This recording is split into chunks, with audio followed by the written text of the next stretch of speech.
ও মায়েরা, ওই জন্য বলছি সকাল সকাল ভজন করতে হবে, সকাল সকাল, বিকাল গড়ালে হবে না। যার জন্য দেখেন মহাভারতের পাতায় পিতামহ ভীষ্ম একটা দিন নয়, দুটো দিন নয়, 58টা দিন সরসজ্জায় পড়ল। মনে রেখো মা, কোনোদিন কর্মফল ছাড়বে না। যে পিতামহ ভীষ্ম, যারা মহাভারত পড়েছেন বা জানেন, যাদের অভিজ্ঞতা আছে, এই পিতামহ ভীষ্ম বাবা কেমন সাধক ছিল। যাদেরকে কোলে পিঠে করে মানুষ করেছে বাবা, কিন্তু নিজে সংসারী নয়। যারা মহাভারত পড়েছেন বা জেনেছেন, ভীষ্ম কি সংসার করেছে? করেনি। কেন করেনি? শুধু বাবার সুখের জন্য সারা জীবন তার নিজের সুখ বিসর্জন দিল। হ্যাঁ, বাবার সুখের জন্য। সন্তান হলে হবে না মা, 10টার সন্তানের দরকার নেই, একটা ছেলে যেন ছেলের মতো ছেলে হয়। এই পিতামহ ভীষ্ম কেমন ছেলের কর্তব্য পালন করেছিল। ছোটবেলার নাম ছিল দেবব্রত। এই দেবব্রত জীবন কাহিনী যারা জানেন, এই দেবব্রতকে যদি কেউ একবার অনুকরণ করতে পারো, বুঝতে পারবে বাবা সংসারে থেকে বৈরাগ্য পালন করা যায়। সংসারে থেকে বৈরাগ্য পালন করতে হবে। কারণ মা, কলিযুগে তো সন্ন্যাস নিষিদ্ধ, কেউ পারবো না সংসার ধর্ম ত্যাগ করে। আর সব থেকে বড় কথা কি, বাবা মাকে কাঁদিয়ে রেখে যদি তুমি মঠ মন্দিরে গিয়ে উঠে পড়ো, তাহলে সেটা কি তোমার ধর্ম হলো বলে মনে হয়? কখনো না। কোনদিন হাজার জীবনে যদি কোটি কোটি জনম তুমি কৃষ্ণ বলে কাঁদো, তুমি কৃষ্ণ পাবে না। কেন? জীবিত ভগবানকে সেবা করতে শেখো। আর জীবিত ভগবান তো যে যার ঘরের বাবা মা।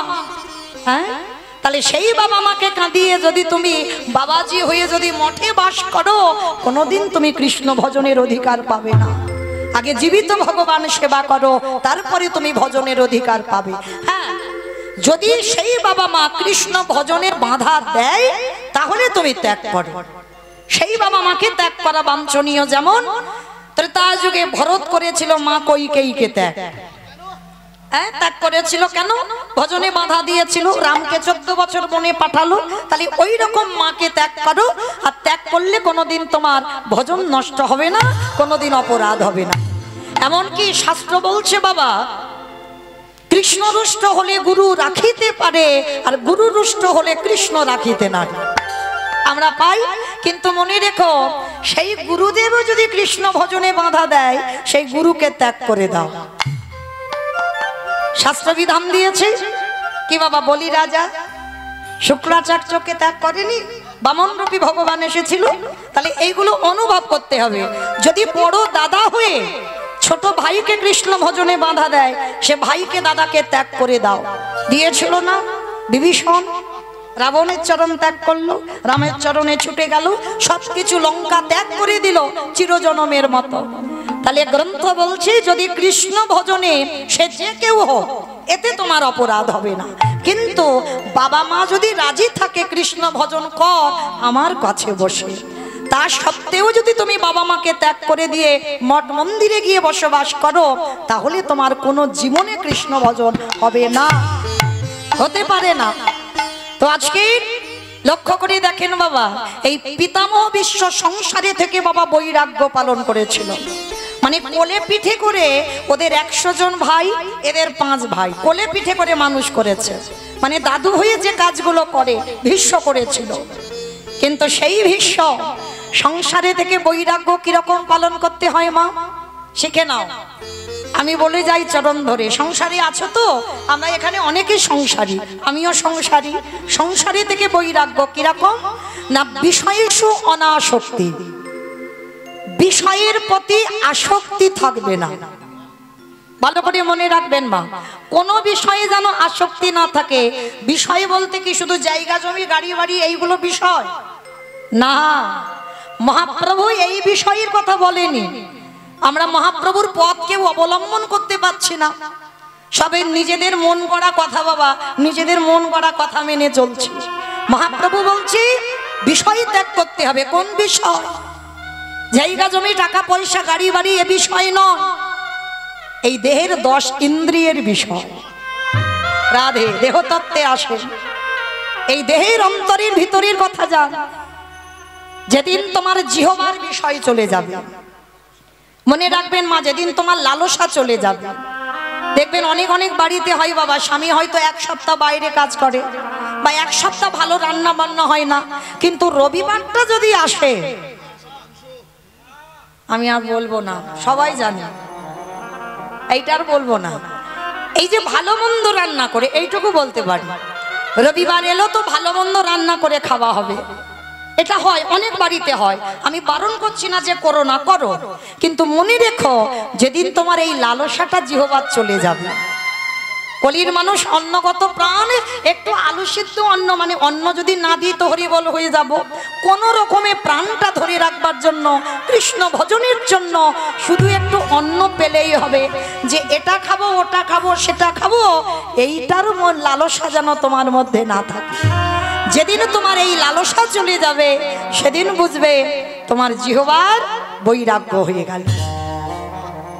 যেদিন তোমার এই দুটো কান কোনো আজে বাজে কথা শুনতে ভালো লাগবে না, যেখানে ঝগড়াঝাটি হবে, যেখানে দ্বন্দ্ব হবে, হ্যাঁ, ওই সিরিয়াল হবে, ডিজে ডিজে গান হবে, ওইগুলো এই কান শুনবে না। এই কান কোথায় একটু সাধু সঙ্গ, ভক্ত চরণ, কোথায় একটু ওই ভাগবত পাঠ, কোথায় একটু ভগবানের নিয়ে আলোচনা হোক, বন্ধু বান্ধবরা বসে যেখানেই বসি না কেন ভগবানের নিয়ে আলোচনা হোক, কান যেদিন ওই দিকে যাবে সেদিন জানবে তোমার কানের বৈরাগ্য হয়ে গেছে, আর অন্য কিছু শুনতে ভালো লাগে না কান। যেদিন তোমার এই দুটো চোখ ভগবান ছাড়া, সাধুগুরু বৈষ্ণবের চরণ ছাড়া, ভক্ত ছাড়া আর কিছু দেখতে ভালো লাগবে না, সেদিন জানবে তোমার দুটো চোখের বৈরাগ্য হয়ে গেল। যেদিন তোমার দেহ সকল স্পর্শ থেকে দূরীভূত, মানে আমাকে কোনো পুরুষ স্পর্শ করলো কি নারী স্পর্শ করলো আমি বুঝতে পারছি না, আমার মধ্যে সেই অনুভূতি টান নেই, চলে যাবে, সেদিন জানবে তোমার এই দেহের বৈরাগ্য হয়ে গেল। যেদিন তোমার মন সকলে চিন্তা থেকে দূরীভূত, আজকের কীর্তনে বসেছি, কীর্তন শুনবো, কালের চিন্তা কাল হবে, ওই যে ছেলে মেয়ে বড় হবে ওদের জন্য টাকা জমাতে হবে, একটা বড় 3 তলা বাড়ি করে দিতে হবে, এই ভাবনা ভক্তের থাকবে না। আজকের আছি, আজকের পেয়েছি, আজকের প্রসাদ পাবো, ব্যাস, কালের চিন্তা কাল হবে, কালকের চিন্তা আজকের আমি করব না। যার জন্য বাবা গোবিন্দ ঘোষে অগ্রদ্বীপের মাটিতে নির্বাসন বিষয়, যেদিন তুমি সংসারের মধ্যে থেকে বাবা এই বিষয়গুলো ত্যাগ করে দিতে পারবে, সেদিন জানবে তুমি কৃষ্ণ ভজনের কিঞ্চিত অধিকার অর্জন করেছ। আর একটা কথা মনে রাখতে হবে, ভগবান চিনবে চরণে, ভক্ত চিনবে নয়নে। চরণ দেখবে ভগবানে চিনতে পারবে, আর ভক্ত দেখবে নয়নের দিকে তাকালে, যারা কৃষ্ণ নামে হৃদয়টা দুলে ওঠে, যে একবার কৃষ্ণ নামে নয়নে বাড়ি ছড়ে, বুঝবে কিঞ্চিত ভক্ত হওয়ার পদ অর্জন করেছে। তাহলে আজকে সেই পিতামহ ভীষ্ম এত বড় বৈষ্ণব, আপনারা যারা গ্রন্থ পড়েন 12 জন বৈষ্ণবের মধ্যে 10 নম্বরের বৈষ্ণব হচ্ছে পিতামহ ভীষ্ম। তাহলে সেই পিতামহ ভীষ্ম দেবব্রত 58টা দিন সরসজ্জায় পড়ল কেন? কেই গমাইরা একটা পায়ে সূক্ষ্মাতি সূক্ষ্ম কাঁটা যদি ফোটে কিরকম ব্যথা হয় অনুভব করেন। ভীষ্মের জায়গায় বসে পায়ে যদি একটা সূক্ষ্ম কাঁটা ফোটে কিরকম ব্যথা, মানে পাটা টনটনিয়ে ব্যথা হয়, ওই কাঁটাটা তুলে দেবে তবু বাবা 2-4 দিন ব্যথা। তাহলে ওই কাঁটাতে যদি এত ব্যথা লাগে, আর পিতামহ ভীষ্ম একটা স্বরের উপরে শয়নে ছিল। তৃতীয় পাণ্ডব অর্জুন কুরুক্ষেত্রের মাঠে 10 দিন যুদ্ধের পর একটা বান মেরেছে বাবা, সর্ব অঙ্গে বান মারা, সেই স্বরের বিছানাতে শয়নে আছে, কিন্তু মরতে পারছে না। কেন মরতে পারছে না? যুধিষ্ঠির মহারাজ গিয়ে বলেছিল, দাদু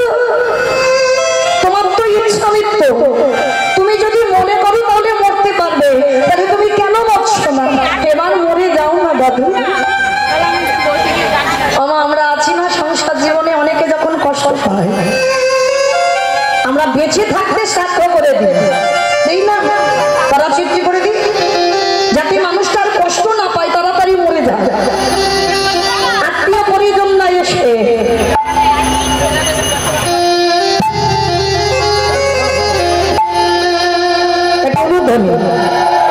বলো হরে কৃষ্ণ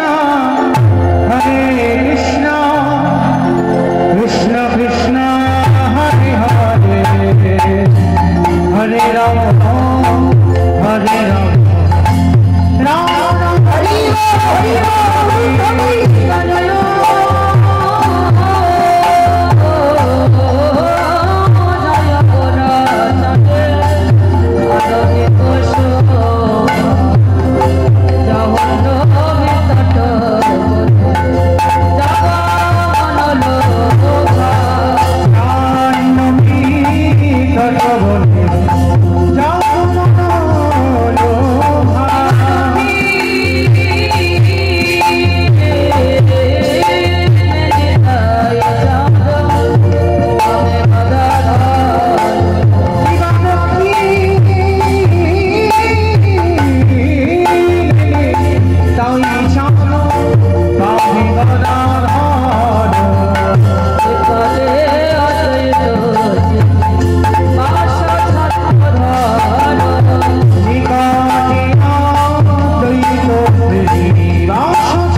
আজকে চলেন সেই পিতামহ ভীষ্ম 58টা দিন ওই স্বরের উপরে স্বয়ং।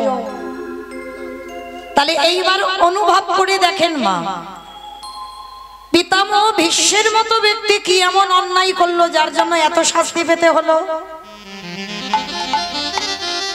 মনে রাখতে হবে বাবা, পাপ কোনোদিন বাপকে ছাড়ে না। ব্যাংকে টাকা রাখলে যেমন 9.5 বছরে সুদ আর আসল হয়ে ডবল হয়ে ফেরে, তুমি যদি কাউকে কাঁদাও, তুমি যদি কাউকে দুঃখ দাও, জ্বালা দাও, যন্ত্রণা দাও, ও তোমার জীবনে রিটার্ন আসবে। কি বাবা, তুমি যদি কোনো জীবনে পরের ধন না চুরি করো, তোমার ধন জীবনে চুরি হবে? গান্ধারীর কি এমনি এমনি 100 ছেলে চুরি হলো? চুরি করে রেখেছিল বলে তো হলো, তাহলে কি হতো? তাহলে একটা কথা মনে রাখতে হবে, কারোর জীবনে কেউ দুঃখে আছে, কেউ সুখে আছে। হ্যাঁ, যারা যারা দুঃখে আছে বাবা, মনে মনে করছে বাবা অমুক জনের জন্য আমার জীবনটা বরবাদ, তাদের উদ্দেশ্য চরণ ধরে বলে যায়, যারা গ্রন্থ পড়েন, যারা ধর্ম বিশ্বাস করেন, তারা জীবনে এই কথা বলবেন না। কারণ মনে রাখতে হবে, কষ্ট পাচ্ছ কারোর জন্য নয়, দোষটা নিজেকে দাও। আমার অন্যায়, আমার দোষ। আমি যদি জীবনে ভুল না করতাম, তাহলে আমার সঙ্গে ভগবান এটা করতে পারত না। আর মনে রাখতে হবে বাবা, ভগবানের হিসাব একেবারে সূক্ষ্মাতি সূক্ষ্ম হিসাব। ভগবানের কেউ আপন হয় না, আর কেউ পরও হয় না। যে ডাকার মতো ডাকে, ভগবান সারা জীবন তার হয়ে যায়। নিতাই গৌর প্রেমানন্দে হরি বল, হরি বল। তা পিতামহ ভীষ্ম স্বরের উপরে শয়ন করে কৃষ্ণ দয়াময়কে প্রশ্ন করেছিল, কৃষ্ণ, আমি সরসজ্জায় পড়ে 100 জনমের চিন্তা করলাম। ভীষ্ম তো যেমন তেমন ব্যক্তি নয় বাবা, ইচ্ছা মৃত্যু, মনে করলে মরবে আর মনে না করলে মৃত্যু হবে না। তার স্বরের বিছানায় পড়ে 100 জনমে চিন্তা করলো, মানে 100 জনমে এমন কোনো পাপ করেনি যে আজকের কুরুক্ষেত্রের মাঠে 10 দিনের যুদ্ধে স্বরের উপরে শুয়ে শয়ন করতে হবে, মানে তীরের আগার উপরে। তা কৃষ্ণ দয়াময়কে প্রশ্ন করেছিল, কৃষ্ণ, কি আমার অপরাধ ছিল যে অপরাধের জন্য আমার এত বড় শাস্তি পেতে হচ্ছে, এত যন্ত্রণা, এত জ্বালা, 58টা দিন আমি কষ্ট পাচ্ছি? ভগবান আমার মুচকি হেসে বলেছিল, দাদু, ও দাদু, 100 জনমে যখন গেলে আর একটু আগিয়ে দেখো না দাদু। 100 জনম পর্যন্ত যদি গেলে আর একটু আগিয়ে দেখো। আর যেই না পিতামহ ভীষ্ম আবার ধ্যানস্থ হয়ে 101 জনমে গেল, যেই না একটু আগিয়েছে, দেখতে পেল ওই ভীষ্ম সেই জনমে এক রাজা ছিল। আর রাজাদের একটা অভ্যাস আছে, মৃগয়া শিকার।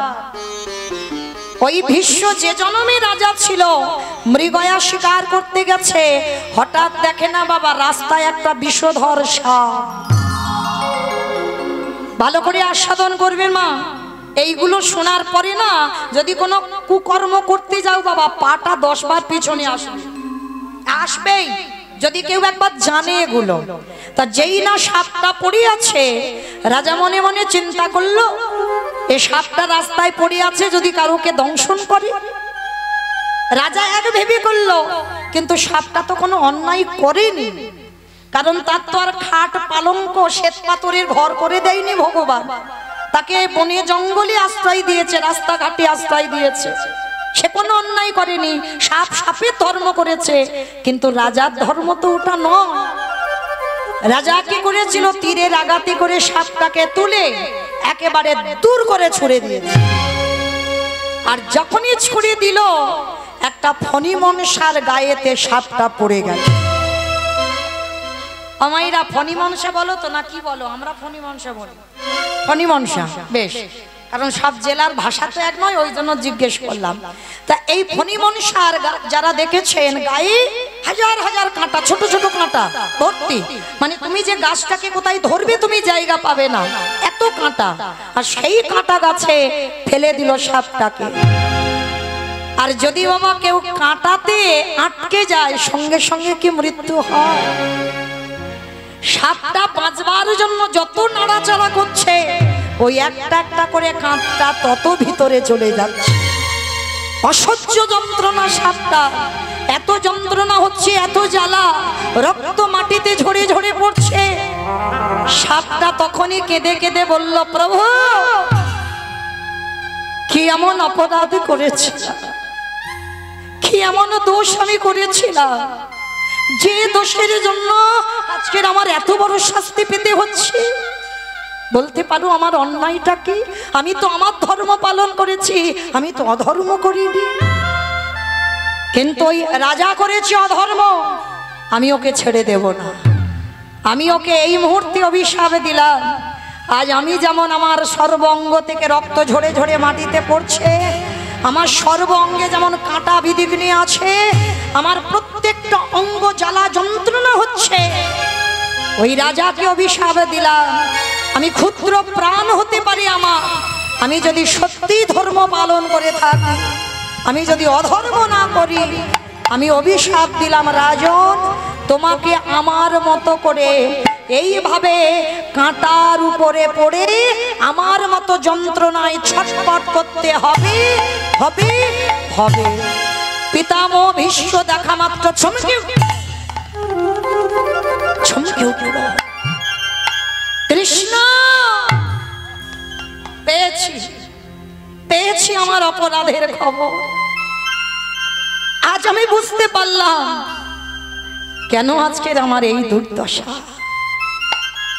পঞ্চ পাণ্ডব বারবার বলছে, দাদু তুমি মরে যাও না, তোমার তো ইচ্ছা মৃত্যু, তুমি তো মরলে মরতে পারো, কিন্তু মরতে পারবে না কেন? অপরাধ।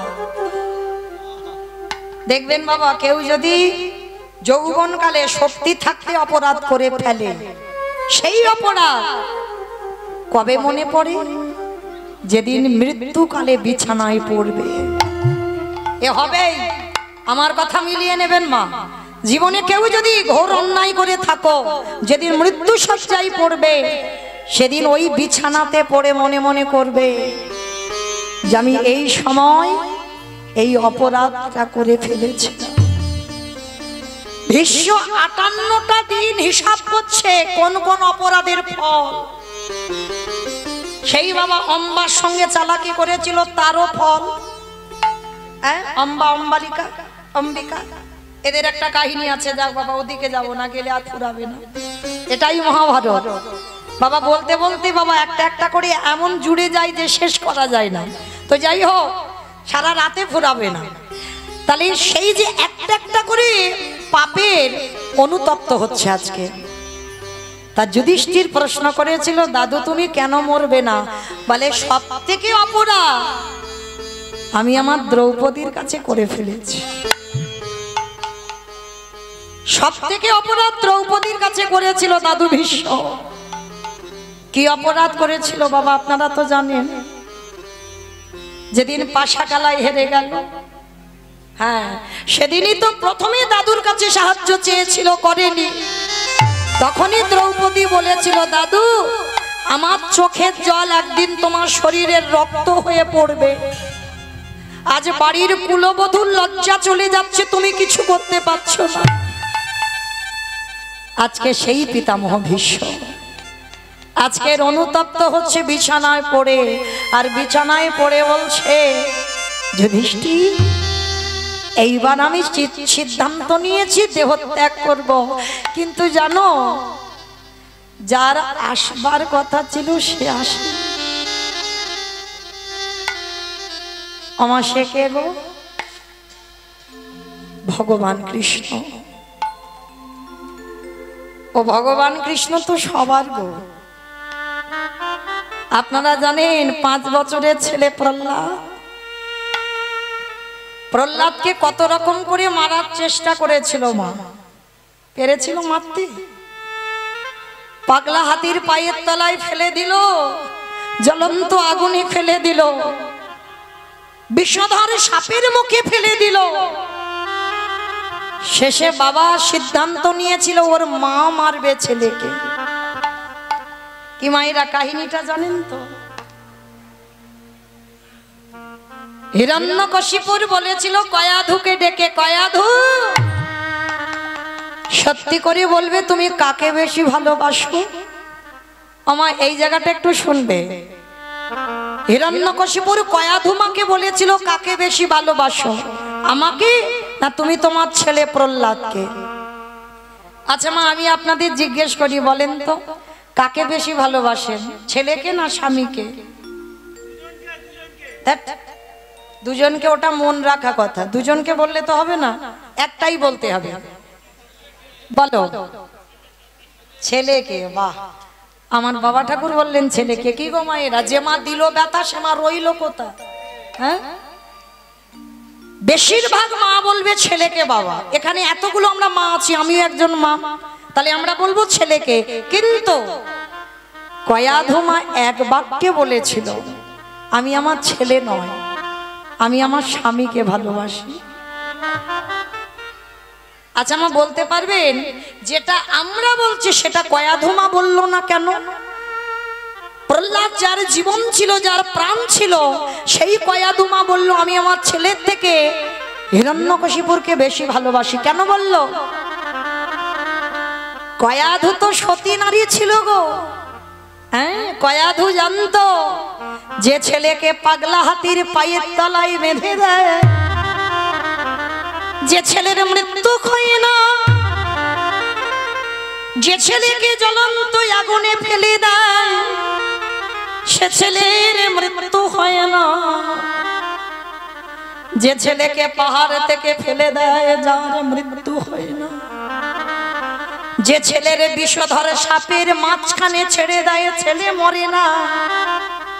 কয়াধুমা জানতো আমার ছেলের সঙ্গে কেউ নেই, কিন্তু তার হরি বন্ধু তার কাছে আছে।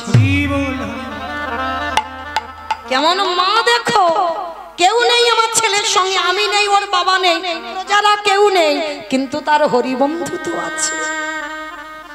যার জন্য কয়াধু বলেছিল আমার ছেলের আমার দরকার নাই, কিন্তু আমার স্বামী যে বড় অসহায়, আমার স্বামীর কাছে কেউ নেই, তাই আমি যদি সত্যি সত্যি সাথী হই, আমি আমার স্বামীর পক্ষ নিলাম। বাহ বাহ কয়াধু বাহ, তুমি আমায় এত ভালোবাসো।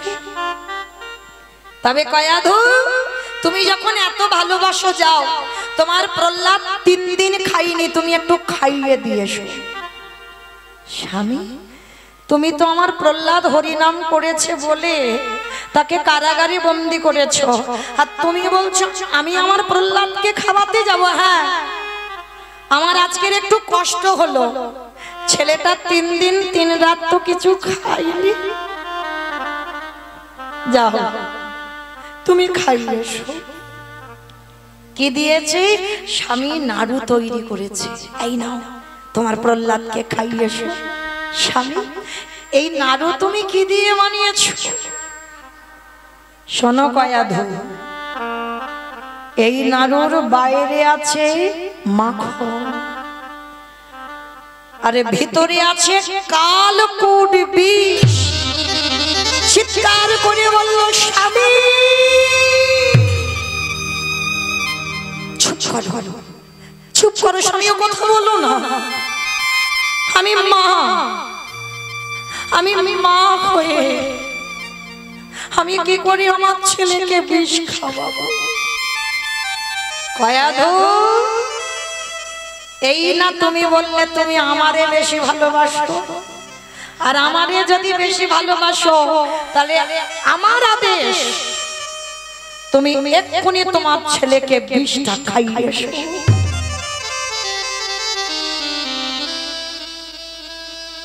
মায়েরা, আপনারা তো এখানে অনেক মা আছে, পারবেন ছেলের কষ্ট সহ্য করতে?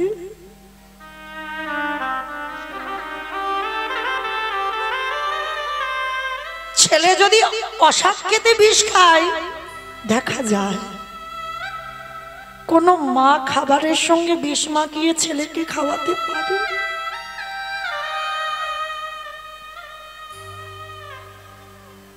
তবে বাবা জগতে শুধু জন্ম দিলে তো মা হয় না,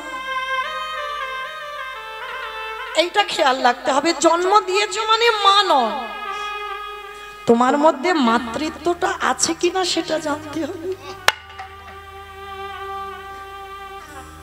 সন্তানের কাছে মা থাকলে তবে সন্তানের ঘুম হয়, মায়ের কাছে সন্তান থাকলে তবে মায়ের ঘুম হয়।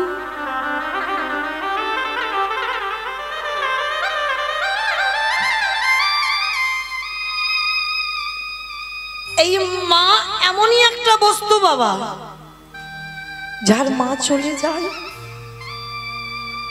সে জগৎ সংসারে চিরকাল হয়ে যায়। ভালো সবাইকে বাসে, ভালো সবাই বাসবে তোমার ছেলেকে, কিন্তু একজন মার মতো করে নয়। কয়াধো মা নাড়ুটা নিয়ে গেছে প্রহ্লাদকে খাওয়াবে, বিষের নাড়ু। ছেলে প্রহ্লাদ 3 রাত কিছু খায়নি, 3 রাত সূর্যের মুখও দেখেনি। কারাগারের ভিতরে প্রহ্লাদ আর মা কয়াধো দরজার ধারে নাড়ুটা নিয়ে গেছে, বিষের নাড়ু। স্বামীর আদেশ পালন করতে হবে। কেমন মা দেখো, নাড়ুটা যেই না নিয়ে গেছে, প্রহ্লাদ কারাগার থেকে দেখেছে মা এসেছে, আর কারাগারের ভিতর দিয়ে একেবারে ষষ্ঠাঙ্গে দণ্ডবত প্রণাম। প্রথম মাকে প্রণাম, প্রণাম করে প্রথম দাঁড়িয়ে প্রশ্ন করলো, মা ও মামা, আমার বাবা কেমন আছে গো?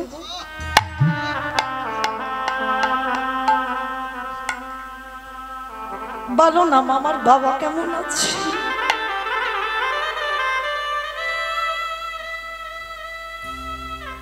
কয়াধো মা বলল, খোকা, যে বাবা তোকে এত কষ্ট দেয়, এত জ্বালা দেয়, এত যন্ত্রণা দেয়, তুই কিনা আমাকে দেখে প্রথম জিজ্ঞাসা করছিস তোর বাবা কেমন আছে? তোর কি দিয়ে গড়া রে দেহটা? ছোট্ট 5 বছরের প্রহ্লাদ বলল, মাগো, কে বলেছে আমার বাবা আমারে কষ্ট দেয়? আমার বাবা আমাকে কষ্ট দেয় না, বাবা আমায় দুঃখ দেয় না। মাগো, কত চেতনা দেখো, কত জ্ঞান ওইটুকু ছেলে। মাকে বলছে, মা, সুখ দুঃখ দেবার মালিক একজন, সে হলো আমার হরি বন্ধু। নিতাই গৌর প্রেমানন্দে। কে সুখে থাকবে কে দুঃখে থাকবে সে বিচার আমার ভগবান করে, আমার বাবা নয়। মাগো, আমার বন্ধু চেয়েছে যে আমি 3 রাত খাবো না, 3 রাত সূর্যের মুখ দেখবো না, কারাগারে থাকবো, তাই তো আমি আছি। মা, তুমি শুধু শুধু আমার বাবাকে দোষ দিও না। ও মামা, আমার মনে হচ্ছে তুমি আমার জন্য কিছু খাবার এনেছো। ও মা, আমি 3 দিন কিছু খাইনি গো, খুব খিদে পেয়েছি।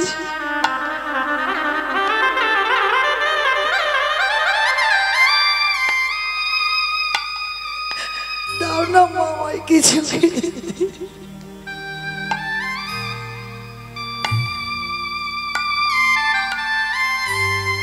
ওরে খোকা,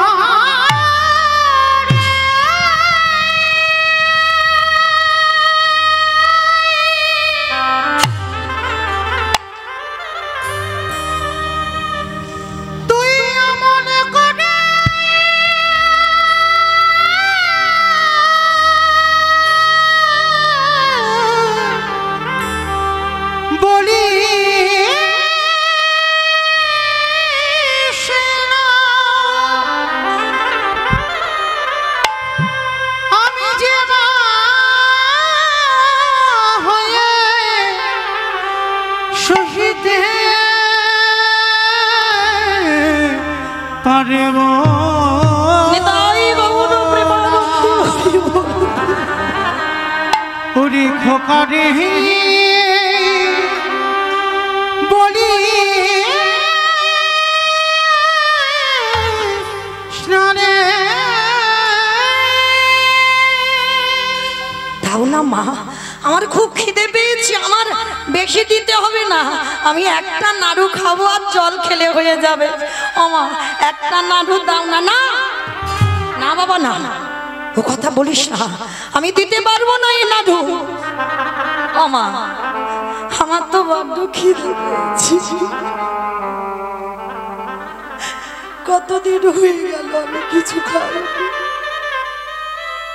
দাও না মা আমার একটা নাড়ু। মা তো জানে এই নাড়ুতে বিষ আছে, ছেলে যদি খায় এক্ষুনি মরে যাবে, আমার চোখের সামনেও ছটফট করতে করতে মারা যাবে।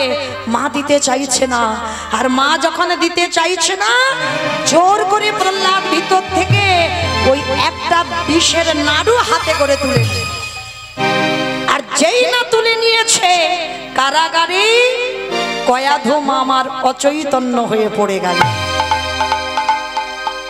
সব নয়নে ভগবানে দেখা যায় না। যে মা গর্ভে ধরল 5000 বছর, সে দেখতে পাবে না।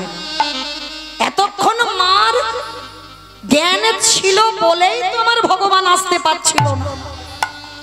আর যেই নাড়ুটা নিয়েছে মা আমার জ্ঞান হারিয়েছে, অমনি চেতন সত্তা ভগবান ওই কারাগারের পিছনের দরজায় দাঁড়াইয়ে প্রহ্লাদ যেই নাড়ুটা বদলে দেবে, অমনি পিছনে থেকে আমার হরি বন্ধু প্রহ্লাদের হাতটাকে চেপে ধরছে। ওরে প্রহ্লাদ,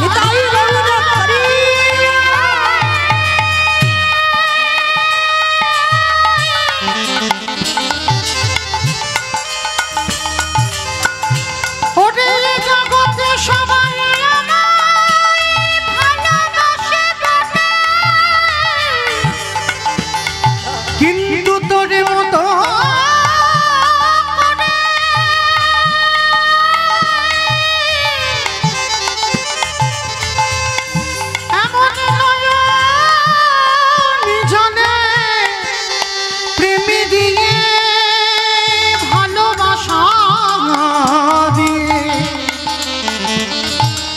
ওরে আমাকে যে কেউ না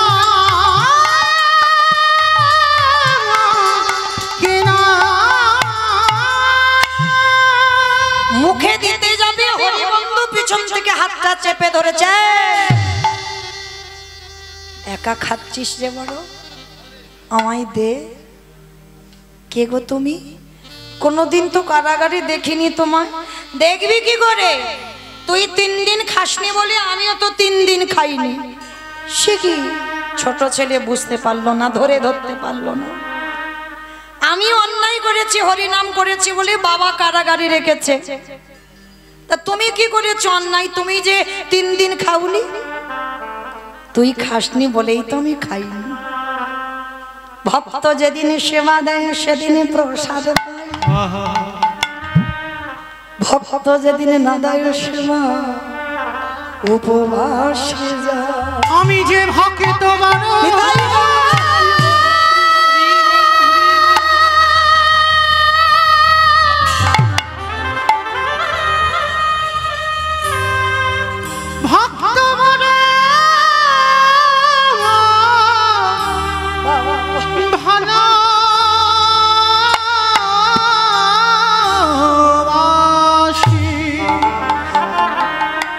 আমি যে ভক্ত ছাড়া রহিতে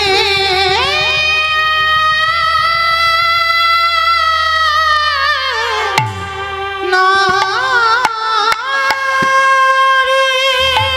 প্রহ্লাদ, যার জগতে শুধু ধন সম্পদ আছে সেই ধনী নয়, ধনী তো জগতে সেই হয় শুধু ধন থাকিলে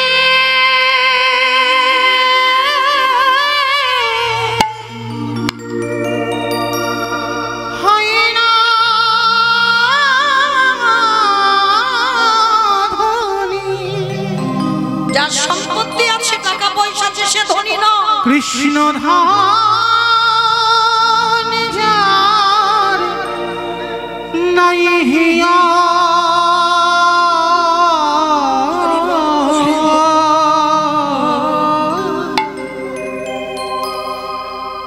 কেবা ধনী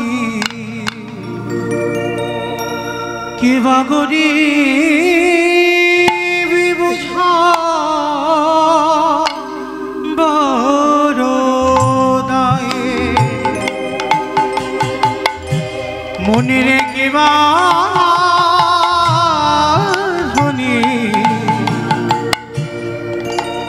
কেবা গরিব বুঝা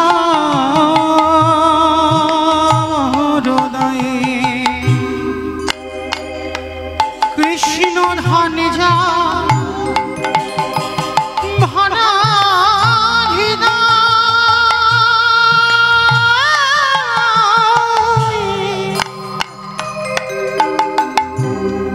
ওরে সে যে বনা নিতাই গৌর প্রেমানন্দে হরি বল হরি বল বলে হায় মনের তার সাথে কি তুলনা হয় সারা বিশ্বময় তবু তোর সাথে কি তুলনা হয় সারা বিশ্বময় ও সে প্রেমানন্দে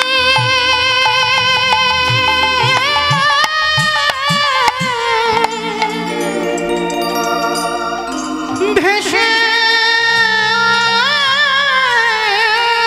ভেসে নিতাই গৌর প্রেমানন্দে ও হরি সে বল প্রেমানন্দে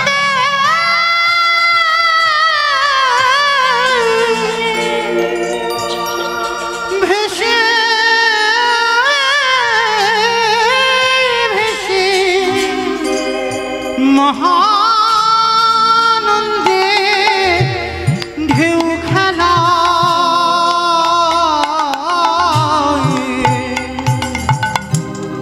কেবা ধনী কেবা গরিব বোঝা নাহি যো কেবা ধনী কেবা গরিব বোঝা নাহি যো হও না যতই নিতাই গৌর প্রেমানন্দে হরি বল হরি বল উজিরি রাজা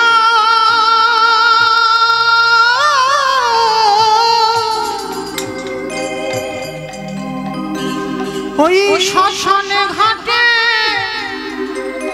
তোমারই একই সাজা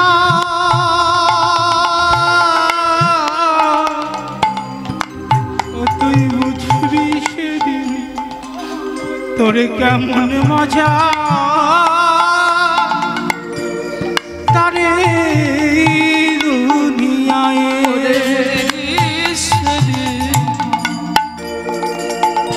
কেমন মজা আরে দুনিয়া তাই তো সময় থাকিতে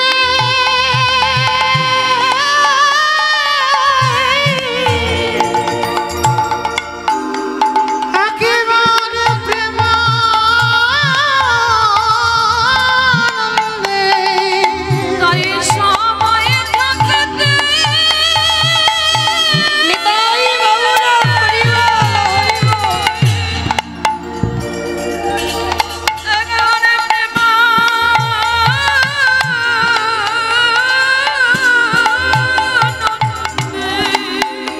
করে তারে একেবারে ডেকে নে ভাই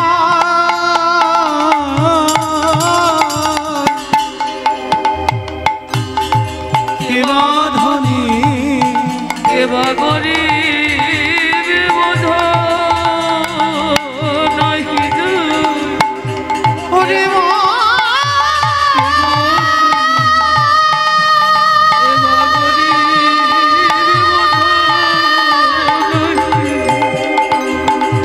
কেবা গরিব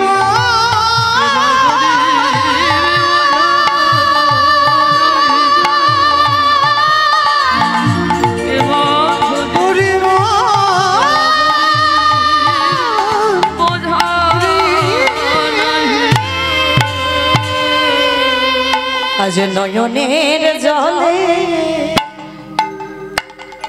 আমারে ভগবান দাদাই ওই কারাগারে যেই না প্রহ্লাদের হাত থেকে নাড়ুটা দয়াময় নিল ভিতরে যে কালকুট বিষ ছিল ভগবান সেবা করল আরে বাইরে যে মাখন ছিল আমার প্রহ্লাদের বদনে তুলে দিল ওরে হরি বাবু না হরি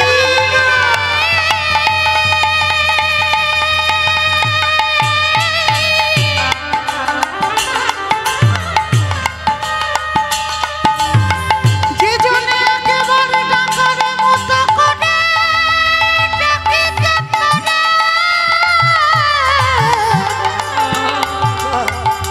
আমি ভগবান হয়ে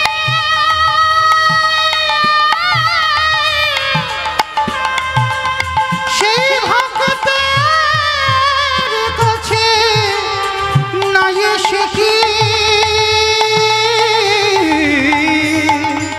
ওরে না এসে কি থাকিতে পারি তাহলে কারাগারের মধ্যে ভগবান এসে ভক্তের সামনে ঢাল হয়ে দাঁড়ালো বিষ সেবা করে মাখন প্রহ্লাদকে দিল আজকের ভীষ্মের কাছেও ভগবান দাঁড়ালো ভীষ্ম আমি জানি তুমি দেহ ত্যাগ করবে বলো তুমি কি চাও মরার আগে ভগবান যদি এসে বলে কি চাও আমরা কি চাই ভগবান কত চাওয়া পাওয়া আছে আমাদের আমার ছেলের একটা চাকরি দাও একটা বাড়ির ঘর বাঁধিয়ে দাও আমি যেন ভালো থাকি সংসার যেন ভালো থাকি কই কজন ভক্ত বলবেন ভগবানের কাছে প্রভু এই জগতে আমার শত্রু মিত্র যেই থাক সবাই যেন ভালো থাকে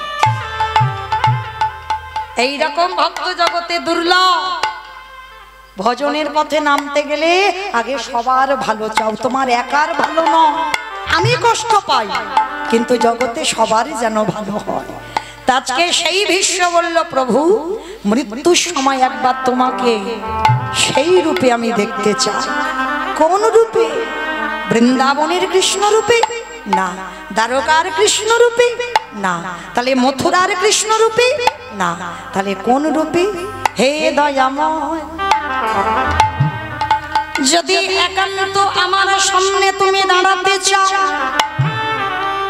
আমি মথুরার কৃষ্ণ রূপে দেখতে চাই না ওই দ্বারকার কৃষ্ণ রূপে দেখতে চাই না বৃন্দাবনের কৃষ্ণ রূপে দেখতে চাই না ওমা সবাই তোমার বৃন্দাবনের রূপ দেখে গোপবেশর বেণুকর শ্যাম নব কৈশোর নটবর ওই রূপ আমায় পছন্দ করে আর তুমি বলছো বৃন্দাবন নয় মথুরা নয় দ্বারকা নয় তাহলে কোন রূপ দয়াময় কুরুক্ষেত্রের রণাঙ্গনে যে রূপ তুমি ধরেছিলে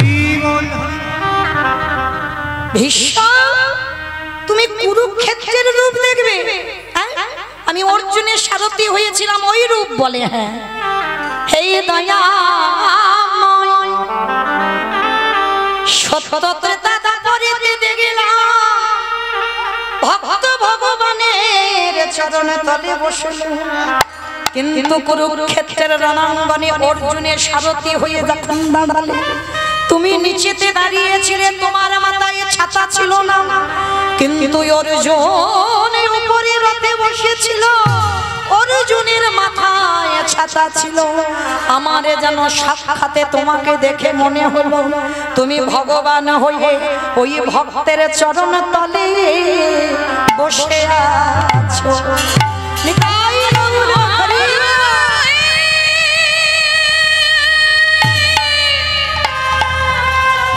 আমি ওই রূপে বড়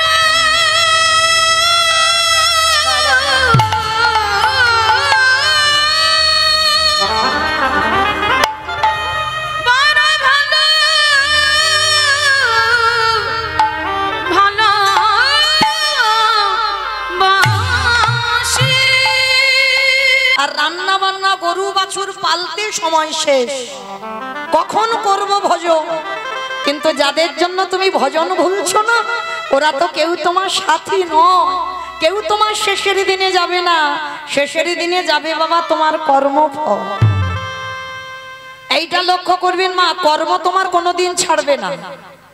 এই কতজন ভক্ত হরিবাসরে বসলে, কতজন ভক্ত হরি নামে ডুবে গিয়ে প্রেমের সাগরে ডুবে কাঁদলে, কতজন সাধু সঙ্গ করলে, কতদিন তুমি গুরু চরণ আশ্রয় করেছ, কতদিন তুমি একাদশীর উপবাস করছো। এই ভালো ভালো কর্ম আমাদের সাধে দেবে।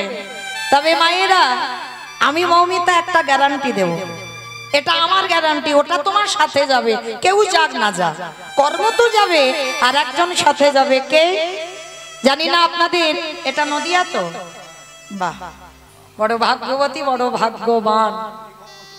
আমি তো অনেক প্রতিদিন অনেক দূরের মানুষ, তাহলে এই নদিয়ার মাটিতে দাঁড়িয়ে বলে যাই, আমার সৌভাগ্য যে আপনাদের মতো ভক্ত চরণে দাঁড়াবার অধিকার পেয়েছি। যে মাটিটা আমার গৌর দেশের মাটি, এই মাটির ধুলি কোনাতে বাবা আমার গৌরের পদধূলা আছে। আপনারা বড় ধন্যাতি ধন্য। তাহলে আজকে সেই মাটিতে দাঁড়িয়ে আমি গান গাইছি বাবা, এ যাতা ব্যাপার নয়, অনেক জন্মের সাধনা, একটা দুটো জন্ম নয়। তাহলে আজকের মনে করেন মা, এই যে আমি মৌমিতা যে গ্যারান্টিটা দেব সেটা সাথে যাবে কি কর্মফল। আর কি জানি না আপনাদের এই নদিয়াতে নিয়ম আছে কিনা, তবে আমার ডায়মন্ড হারবার গঙ্গাসাগর এলাকায় নিয়ম আছে, মানুষ মরে গেলে সাথে কিছু দাও বা না দাও, দুটো জিনিস ভাড়া করতে হবে, একটা হলো খোল আর একটা হলো করতাল। মহাপ্রভুর সঙ্গে কিন্তু রোল্যান্ড ছিল না, মহাপ্রভুর সঙ্গে হারমোনিয়াম ছিল না, বেহালা ছিল না, ছিল কি খোল আর করতাল। এই দুটো সম্পদ, এই দুটো সম্পদ নিয়ে মহাপ্রভু নদিয়ার মাটিতে একেবারে হরি নামের বন্যায় মাতিয়েছে। তাহলে শেষের দিনে সেই আমাদের সাথী হচ্ছে কি খোল করতাল। আর এই দেহটা বাবা, এই যে বলছি না আমি মৌমিতা, না, এই মৌমিতাটা আমি নয়, এইটা খেয়াল করতে হবে মা। এইটা যে একবার জেনে যাবে আমিটা কে, তার জীবনে কোনো দুঃখ কষ্ট থাকবে না। আমিটা তো মৌমিতা নয়। কে মাইরা, যদি আমি মরে যাই, তাহলে যদি রাত্রিবেলা মরে যাই, সকালবেলা আত্মীয় পরিজনরা এসে বলবে, হ্যাঁ রে এখনো মরা দেহটা ভিতরে রেখেছিস, বের করলি না? কি বাবা বলবে না? একবারও কি বলবে কেউ যে হ্যাঁ রে মৌমিতার দেহটা এখনো ভিতরে আছে, বের কর? কেউ বলবে না। মানে হৃদয় থেকে যখন বাবা পরমাত্মা রূপী ভগবান চলে যাবে, সবার দেহটা বাবা মরা হয়ে যাবে। তাহলে কৃষ্ণ আছে বলে তোমার দেহের এত দাম, আর কৃষ্ণ যেদিন তোমার দেহ থেকে চলে যাবে, দেহের কোনো দাম থাকবে না। নিতাই গৌর প্রেমানন্দে। তাহলে আজকে লক্ষ্য করে দেখেন, শেষের দিনই আমাদের সঙ্গে হলো কি যাত্রা, নাটক, ফাংশন, থিয়েটার, আপনজন কেউ নয়। যার জন্য তুমি কৃষ্ণ ভজন ভুললে সেও তোমার আপন নয়। তাহলে শেষে গেল কি এই হরি নামে যাবে।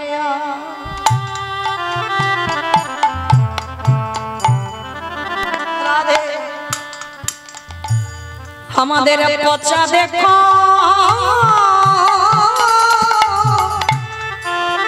দেখো জ্বালা,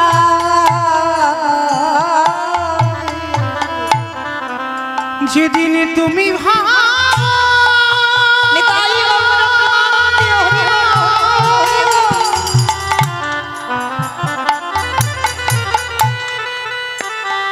যেদিন তুমি ভাবো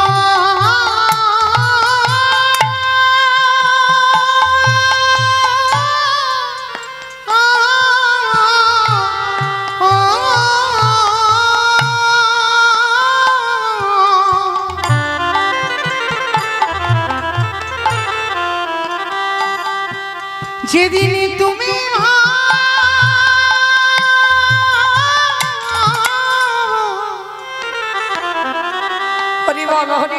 ওই ভাব পারে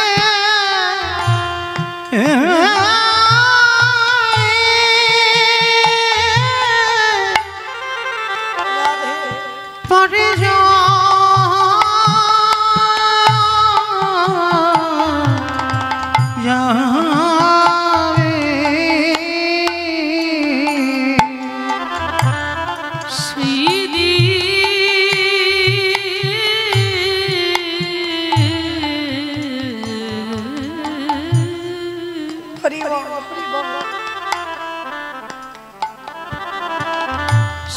দিন নাম যাবে না।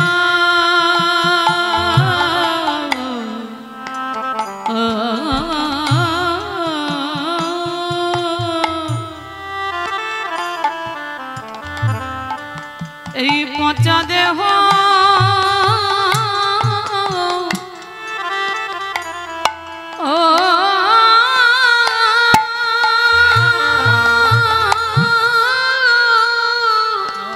রাধে দেহ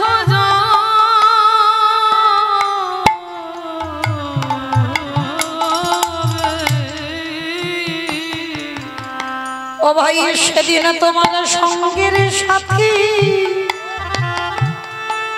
সাথী কেউ থাকবে না। যেদিনে খাঁচা ছেড়ে হরিবল হরিবল প্রাণ পাখি চলে যাবে। ও ভাই তোমরা যতই করো সব আমার সেদিন আমার বলেতে কেহ রবে না। সবাই আমরা এলাম খালি খাতে যাব খালি হাতে। শুধু মিছে মায়া ওরে হৃদয়ময় আমাদের কারোর কৃষ্ণ ভজ কারোর হলো না কৃষ্ণ বলে বলে এইভাবে হৃদয়ময় আমার মত পাপিয়া জগতে আর কেহ না।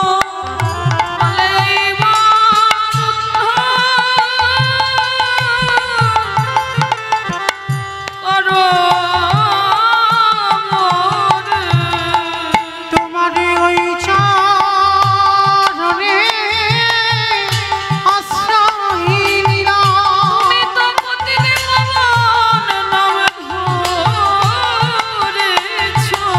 যেন চরণে ছাড়া করুণা নিতাই বাবুর আমি যে ওই চরণে অভিলাষী। যেন চরণে ছাড়া করুণা দয়া। নিতাই বাবুর যেন চরণে ছাড়া করুণা দয়া। তোমার ওই চরণে আশ্রয় দিলাম। ওই চরণে আশ্রয় দিলাম। সেদিন নামে যাবে এই পচা দেহ যাবে। কৃষ্ণ ভজিবারে তরে সংসারে আয়ন সংসারেতে আইলু ওগো মিছে মায়ায় বদ্ধ হয়ে সবাই বৃক্ষ সম হয়ে বৃক্ষ হইনু। শিশুকালে কৃষ্ণ ভজে কৃষ্ণ পাবার আসে কৃষ্ণ বাবা রাশি ওগো যৌবনেতে কৃষ্ণ ভজে আসে মানায় আসে বৃদ্ধকালে কৃষ্ণ ভজে জমের তরাসে। হরিবল হরিবল কে গো মায়েরা কথাটা সবাই জানি সবাই বুঝি, কিন্তু অনুভব কেউ কোনোদিন করেছো? শিশুকালে কৃষ্ণ ভজে কৃষ্ণ পাবার আসে। শিশুকাল মানে ভজন যদি করতে হয় বাবা সকাল সকাল করতে হবে, সকাল গড়িয়ে গেলে ভজন হবে না। আবার এদিকে বাবা মহাজনীরা বলছেন কুড়ি ফুলে গোবিন্দ সেবা হয় না। ভালো করে বিচার করে দেখেন, এটাই হচ্ছে কীর্তন। এই কীর্তন বিষয়টা বাবা একটু নারকেলের মতো। এই নারকেল দেখেছো মা? নারকেল দেখেছি তো, বাইরে একটা খসা আছে, বলে তা দেখবো না গ্রামাঞ্চলের মানুষ। তাই নারকেল যারা দেখেছো বাইরে একটা খসা, খসাটাকে ছাড়ালে কি নারকেল পাবে? স্বাদ কোনোদিন পাবে না। ও বাইরের থেকে বাবা ভিতরে আরো শক্ত বেশি। সে শক্তটাকে ভাঙতে হবে। নারকেলের শ্বাসটা যদি টেনে ছাড়াতে পারো, যদি আস্বাদন করতে পারো, তাহলে বুঝবে তুমি নারকেলের স্বাদ কেমন। নিতাই গৌর প্রেমানন্দে হরি বল, হরি বল, হরি বল। তাহলে বিষয়টা কেমন হলো? কীর্তন বিষয়টা নারকেল। কেন বললাম নারকেল? মনে রাখতে হবে বাবা, তলিয়ে যেতে হবে। উপর থেকে কীর্তন শুনলে রস পাবে না, আর যত কীর্তন শুনতে বসে ভিতরে যাবে তত রস আস্বাদন হবে। হ্যাঁ, একটু অনুভবের বিষয় এই কীর্তনটা। তো আজকের এই যে মা শিশুকাল বলছে ভজন করতে হবে সকাল সকাল, আবার একদিকে বলছে কুড়ি ফুলে গোবিন্দ সেবা হয় না। মানে একদিকে বাবা বাস্তবটা রাখবো, একদিকে দেহ তত্ত্বে মিলিয়ে নেন। কারণ আমার লীলাটাই তো বাবা একেবারে তত্ত্ব মিশ্রিত লীলা, তাই না? একদিকে থাকবে লীলা আর একদিকে থাকবে দেহ তত্ত্ব, দুটোকে মেলাতে হবে। হ্যাঁ, আমাদেরও যে উত্তর গোষ্ঠ সেটা তো আমাদের মেলাতে হবে দেহের সঙ্গে। কেমন আমাদের জীবনে পূর্ব গোষ্ঠ হয়েছে, আমাদের সবার জীবনে উত্তর গোষ্ঠ হবে। প্রত্যেকের জীবনের রাসের বাঁশিও বাজবে। শুধু বাবা বৃন্দাবনে ভগবান ব্রজঙ্গনাদের রাসলীলার বাঁশি বাজিয়ে ডেকেছিল না, প্রত্যেকের জীবনের রাসের বাঁশি বাজবে। দেখবেন মা, হয়তো বিকাল বেলা আমি এই কপালে টিপটা পড়েছি, সিঁদুরটা এখন সিঁথেতে দেওয়া হয়নি, এক চোখে কাজল টেনেছি, এক চোখে এখন দিইনি। ওই সময় যদি আমার নাম ধরে বাঁশি বাজে, হরি হল হরি হল, আমি কি বলতে পারবো যে আমার এক চোখে কাজল পড়েছি, এক চোখে পড়িনি? এখন আমার ছেলেটা বাড়িতে আছে, ছেলেটার কাছে যাইনি, ওর কাছে যাই তবে তোর বাঁশির ডাকে যাব, হবে না। বৃন্দাবনে ব্রজগোপীদের বংশী ধ্বনি করে ডাকলো, কোন ব্রজগোপীর দেহ যায়নি, কারণ পরমাত্মার সঙ্গে জীবাত্মার মিলনই হলো রাস। এই বাহ্যিক জগতের কোনো কিছু মানুষের মতো দেহের মিলন, একটা নৃত্য হলো, সেটা রাস নয়। জীবাত্মা পরমাত্মার মিলনটা হলো রাস। তাহলে প্রত্যেকের জীবনে একদিন রাসের বাঁশি বাজবে। তো আজকে লক্ষ্য করে দেখেন বাবা, এই যে একদিকে থাকবে দেহতত্ত্ব, একদিকে থাকবে আমাদের লীলাটা। শিশুকালে কৃষ্ণ ভজে কৃষ্ণ পাওয়ার আসে, মানে ভজন করো সকালবেলা যদি ভগবান আসে। আবার বলছে কুড়ি ফুলে সেবা হয় না। কি মাইরা কুড়ি ফুল সেবা হয়? কুড়ি ফুল সম দেহতত্ত্বে মিলিয়ে দেখো বাল্যকাল কুড়ি ফুল। এই যে ছোট ছোট বাচ্চারা কীর্তন শুনতে বসবে মা, অত অভিজ্ঞতা আছে কি? অত বুঝবে না, বুঝতেও পারবে না। ওটা বলছে মহাজনেরা কুড়ি ফুল, ও ফুল সেবায় লাগে না।